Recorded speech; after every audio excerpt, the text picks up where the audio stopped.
بیٹھو۔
میں آپ کے سامنے نظام الدین اولیاء رحمۃ اللہ علیہ کا واقعہ ذکر کر رہا تھا۔ آپ کی ماں کا، والد کا انتقال ہو گیا تھا، ماں نے محبوب الہی کی تربیت کی، اور نظام الدین اولیاء رحمۃ اللہ علیہ لکھتے ہیں کہ بعض وقت ہمارے گھر میں ایسا بھی وقت آ جاتا کہ کھانے کے لیے ایک دانہ بھی نہیں رہتا، تو ان کی ماں نے ان کی اس طرح سے تربیت کی کہ ماں کہتی کہ نظام آؤ، آج ہم اللہ کے مہمان ہیں، آج ہم اللہ کے مہمان ہیں، ہم اللہ سے دعا کرتے ہیں۔ اور محبوب الہی لکھتے ہیں کہ کوئی نہ کوئی ہمارے گھر کو کھانے کا سامان لا کر دے دیتا، اور نظام الدین اولیاء کی عادت تھی کہ جب ہر مہینہ نیا چاند دیکھتے تو اپنی ماں کے آ کر پیر پڑتے، ماں کے ہاتھ کو چومتے۔ اور ایک وقت ایسا آیا کہ محبوب الہی کی ماں کے پاس جب وہ نیا چاند دیکھ کر آئے تو ماں نے کہا نظام اب آئندہ مہینے جب تم نیا چاند دیکھو گے تو کس کا ہاتھ چومو گے؟ محبوب الہی سمجھ گئے کہ ماں کا اس دنیا سے رخصت ہونے کا وقت آ گیا۔ محبوب الہی نے پوچھا کہ اماں جان پھر میں کس کے پاس جاؤں گا، میں کس کے ہاتھ چوموں گا؟ تو ماں نے کہا کہ نظام میں تم کو بتاؤں گی۔ رات میں تہجد کے وقت ماں نے محبوب الہی کو بلایا اور کہا کہ تم نے مجھ سے سوال کیا تھا نا کہ میرے اس دنیا سے جانے کے بعد میں تم کو کس کو سپرد کروں گی؟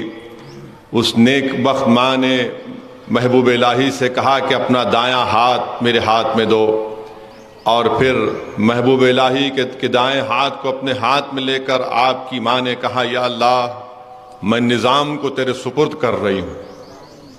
میرے عزیز دوستوں اور بزرگوں، ماؤں کا بہت بڑا رول ہوتا ہے اولاد کی تربیت میں، اور ہم اسی لیے بہت ضروری ہے کہ مائیں اپنی اولاد کی صحیح تربیت کریں، اللہ سے محبت اور رسول اللہ صلی اللہ علیہ وسلم سے محبت، اہل بیت سے محبت ان کے دلوں میں ڈالے، اور قرآن اور سنت کا ان کو پابند بنائے۔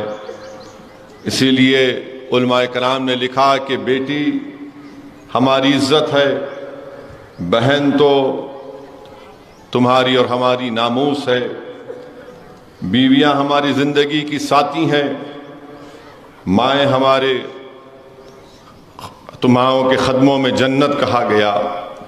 میرے عزیز دوستوں اور بزرگوں، میں آپ سے یہ کہنا چاہوں گا کہ ہم اپنی بیویوں سے اچھا سلوک کریں، اور یاد رکھیے میں تو مرد حضرات سے کئی مرتبہ کہہ چکا ہوں، بہت سے لوگ مجھ سے تھوڑا ناراض بھی ہوئے، قرآن میں سنت میں کہیں پر بھی یہ نہیں لکھا ہے کہ بیوی آپ کے کپڑے دھونا۔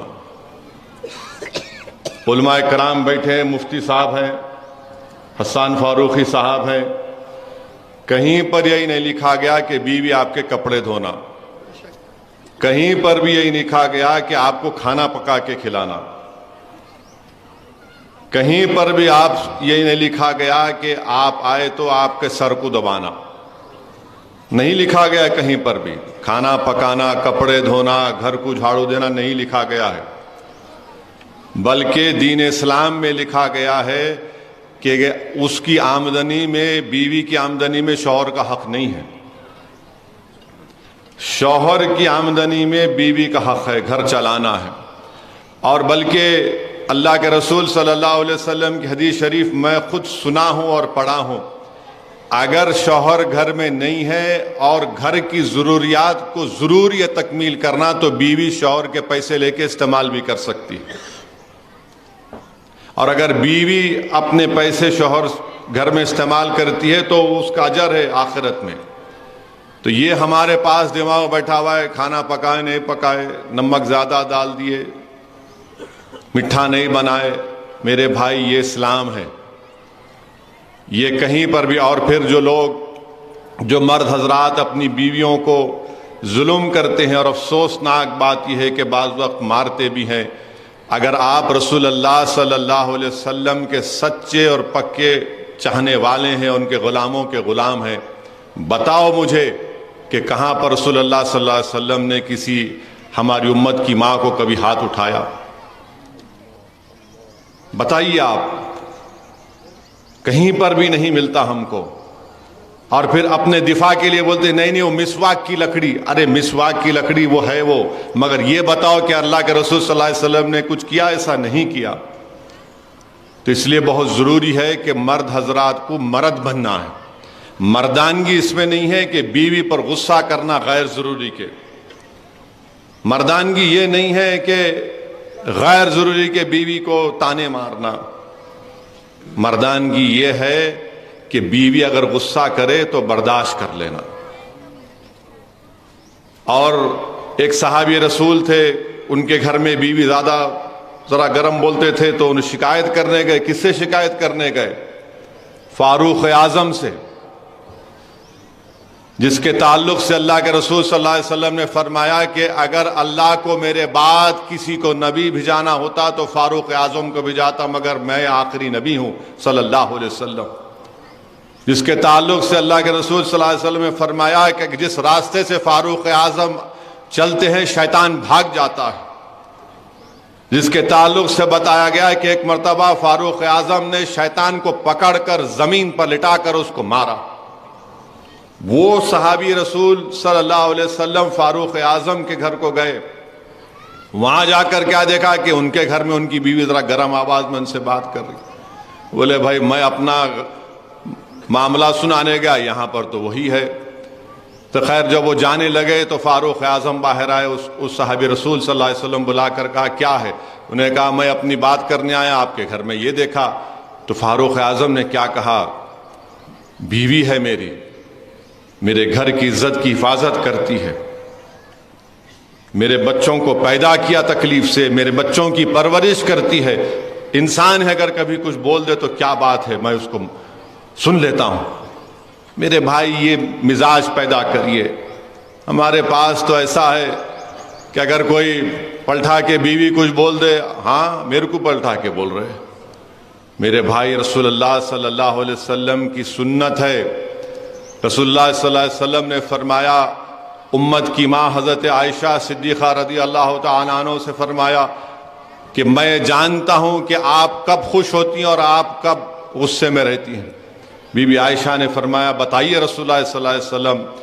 اللہ کے رسول صلی اللہ علیہ وسلم نے فرمایا کہ جب آپ خوش ہوتی ہیں تو رب محمد صلی اللہ علیہ وسلم کی قسم کھاتی، جب آپ تھوڑا غصے میں ہوتی ہیں تو آپ رب ابراہیم صلی اللہ علیہ وسلم کی قسم کھاتی۔ میرے بھائی اللہ کے رسول صلی اللہ علیہ وسلم نے امت کی ماں کے ساتھ ریس لگائی، ریس ہوئی تھی, پوچھئے علماء کرام, حسان فاروقی صاحب ریس ہوئی. ہم کیا کرتے ہیں, ساری رات بھر چورستے میں بیٹھ کے دوستوں سے باتاں کریں گے. 12-1 بجے گھر کو جاتے ہیں, بیچاری بیوی انتظار کر رہی کہ کب آئیں گے ہمارے شوہر. آتے کہ انہیں بولتے نہیں سوئے اب تک تم. وہ بیچاری اماں انتظار کر رہی کہ بیٹا کب آتا. میرے بھائی یہ چیزوں کو سنو, سمجھو, اپنی زندگیوں میں انقلاب پیدا کرو. اور ہماری ماؤں سے میں اپیل کروں گا, آپ کے سامنے ایک زندہ مثال پیش کر رہا ہوں. 20,000 بچے غزہ میں شہید ہو گئے. 20,000 بچے غزہ میں شہید ہو گئے. آپ ایک عورت کا ویڈیو دکھاؤ میرے کو جو شکایت کر رہی ہے. ایک ماں کا ویڈیو دکھاؤ جو شکایت کر رہی ہے. سب یہی کہہ رہے حسبنا اللہ و نعم الوکیل انا للہ و انا الیہ راجعون. سب یہ کہہ رہے ہیں کہ میں نے مسجد اقصیٰ کے لیے اپنی اولاد کو قربان کر دیا. سب یہ کہہ رہے ہیں کہ ہم نے اس بربریت کے خلاف, ان ظالموں کے خلاف نہیں جھکنے کے لیے اپنی اولاد کو قربان کر دیا. اپنی اولاد کی ایسی تربیت دو. یاد رکھو وطن عزیز میں بھی اگر ظلم بڑھے گا تو ان ماؤں کو اپنی اولاد کو اس طرح بہادر بنانا پڑے گا. 20,000 بچے مسجد اقصیٰ اور بیت المقدس کے لیے اپنی جانوں کو قربان کر دیا, اور ماؤں نے قربان کر دیا اپنی اولاد کو. معصوم بچے ہیں, 6 مہینے کے, 1 سال کے, 2 سال کے. کم سے کم لوگ ڈیٹا بولتا ہے, لوگ بولتے ہیں کہ ہزاروں کی تعداد میں بچے یتیم بھی ہو چکے ہیں. آج الحمدللہ آپ سکون میں, امن سے اپنی زندگی کو گزار رہے ہیں. میری ان ماؤں سے, ان بہنوں سے, ان بزرگوں سے اپیل ہے کہ بھارت کی مسجدوں کو آباد رکھیے. ہر باپ کی ذمہ داری ہے کہ جب بچہ بڑا ہو جائے تو اپنے ساتھ اولاد کو صرف جمعے کے دن یا عید کی نماز میں یا رمضان میں نہیں بلکہ روز مسجد کو لے کر جاؤ. آپ, میں بار بار کہہ رہا ہوں مسجدوں کو آباد رکھو. میں جب یہ بات کرنا شروع کیا 1-1.5 مہینہ پہلے تو مجلس کے مخالفین نے کہا کہ اسد الدین اویسی جذباتی بات کر رہے ہیں, ڈرا رہے ہیں. ارے ظالموں, مسجد کو آباد کرنا میرا فریضہ ہے, اغیاروں کا نہیں ہے. مسجد کو آباد تو وہی لوگ کریں گے جو اللہ پر ایمان رکھتے, اللہ سے ڈرتے اور آخرت پر یقین کرتے ہیں, اور اللہ کے سوا کسی سے نہیں ڈرتے. تو اپنی مسجدوں کو آباد رکھو. دلی میں 600 سال پرانی مسجد کو شہید کر کے رکھ دیے. اب آپ دیکھ رہے تماشے جو ہو رہے ہیں کہ کس طریقے سے مسجد کو چھین لیا جائے. لوگ تنقید کرتے ہیں, مجھے پرواہ نہیں ہے اس کی, بھاڑ میں جائے وہ لوگ. میں تمہاری تنقیدوں سے اپنی زبان کو میں ہی بند کروں گا. تم اگر یہ سمجھ رہے ہو کہ مجھ پر گالی دینے سے, تنقید کرنے سے, وہ تو جھوٹ ہے. ارے خبر میں تم میری نہیں آؤ گے, آخرت میں تم میرا حساب کتاب تم نہیں کرو گے, اللہ کرے گا. میرے عزیز دوستوں اور بزرگوں, اس لیے اپنی مسجدوں کو آباد رکھو. اور ماں اور بہنیں, اللہ کے رسول صلی اللہ علیہ وسلم سے ایک صحابیہ نے پوچھا, رسول اللہ صلی اللہ علیہ وسلم مرد حضرات تو مسجد میں جا کے نماز پڑھتے, ہم کیا کریں؟ تو رسول اللہ صلی اللہ علیہ وسلم نے فرمایا کہ اگر آپ گھر میں نماز پڑھیں تو اسی طرح آپ کو ثواب ملے گا جو مسجد میں با جماعت جا کر نماز پڑھتا ہے. اللہ کے رسول صلی اللہ علیہ وسلم نے فرمایا کہ جو مائیں رات بھر جاگتی ہیں اپنی اولاد کو پالتے وقت, ان کو اس طرح کا اجر اور ثواب ملے گا جو ایک مجاہد پورے میدان میں باطل طاقتوں سے سامنے ٹھہر کر مقابلہ کرتا ہے. ان ماؤں کا کیا اجر ہوگا جن کی اولاد میں ڈاؤن سنڈروم ہوتا ہے یا ان کو مختلف بیماریاں ہوتی ہیں, ان کا مقام تو اللہ ہی جانتا ہے کیا ہوگا. بہرحال عزیز دوستوں اور بزرگوں, میری عزتدار ماں اور بہنوں, دین اسلام کو اگر بلندی ملی, کامیابی ملی تو صرف اور صرف قرآن اور سنت کی تعلیمات پر عمل کرنے سے ملی ہیں. اسی لیے ہم تمام کو کوشش کرنا ہے. میں مفتی مستان صاحب کا شکریہ ادا کرتا ہوں, مبارکباد دیتا ہوں کہ انہوں نے آج اس خواتین کا ایک عظیم الشان اجتماع عمل میں لایا, اور یقیناً ہم آبادی کے 50% حصے کو کبھی بھی ہم چھوڑ نہیں سکتے. ہماری ذمہ داری ہے کہ ہم اپنی خواتین سے بھی بار بار ان کو بتاتے رہیں، اور اللہ کے رسول صلی اللہ علیہ وسلم کی سنت ہے، اللہ کے رسول صلی اللہ علیہ وسلم ہفتے میں بدھ کے دن خواتین کو بلا کر پردے کے پیچھے سے ان کو اسلام کی تعلیمات دیتے تھے۔ بلکہ امام مالک رحمۃ اللہ علیہ کی صاحبزادیاں، امام مالک جب اپنے شاگردوں کے ساتھ بیٹھ کر وہ حدیث کو پڑھتے اور غلط پڑھتے تو امام مالک کی صاحبزادیاں لکڑی کو مار کر بتاتی کہ غلط پڑھے۔ تو یہ چیزیں ہیں جس پر آپ کو ہم کو غور کرنا ہے۔ میں زیادہ وقت نہیں لینا چاہتا ہوں، بس آپ جیسا کہ مفتی مستان صاحب نے کہا کہ آپ مجلس اتحاد المسلمین کے لیے دعا کرتے رہیے۔ آپ اسد الدین اویسی کی شخصیت کے لیے مت کریے، میرے جیسے لاکھوں لوگ آئیں گے چلے جائیں گے، اس زمین کی غذا بن جائیں گے۔ جماعت باقی رہنا چاہیے، جماعت مضبوطی سے باقی رہنا چاہیے، اور رسول اللہ صلی اللہ علیہ وسلم کی حدیث ہے کہ بڑی جماعت کا ساتھ دو، ان ظالموں کا، ان باطلوں کا، ان منافقین کا ساتھ مت دو جو ہمارے اتحاد کو تارا تار کرنا چاہتے ہیں، جو ہمارے اتحاد کو توڑ کر انتشار کو عام کرنا چاہتے ہیں، اس لیے کہ وہ اپنی انانیت کو اس سرزمین پر منانا چاہتے ہیں۔ وہ اجتماعیت کو نہیں بلکہ اپنی شخصیت کو، اپنی انفرادیت کو منانے کے لیے اتحاد کے دشمن ہیں یہ لوگ۔ تب مجلس اتحاد المسلمین کے لیے دعا کرتے رہیے۔ وآخر دعوانا الحمدللہ رب العالمین۔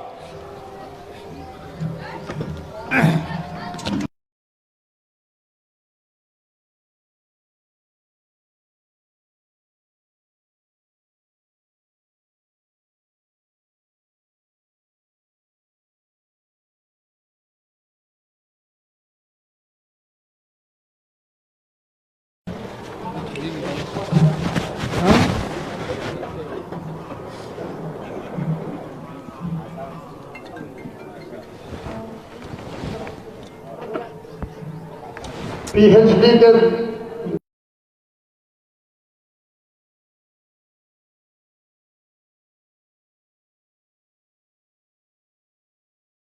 اور مفتی شیخ عابد فقیہ ملت مفتی عظیم الدین صاحب قبلہ کے شخصیت حیات پر مقالہ تحریر کیے ہیں۔ بیرسٹر اسد الدین اویسی صاحب قبلہ کے ہاتھوں سے یہ مقالے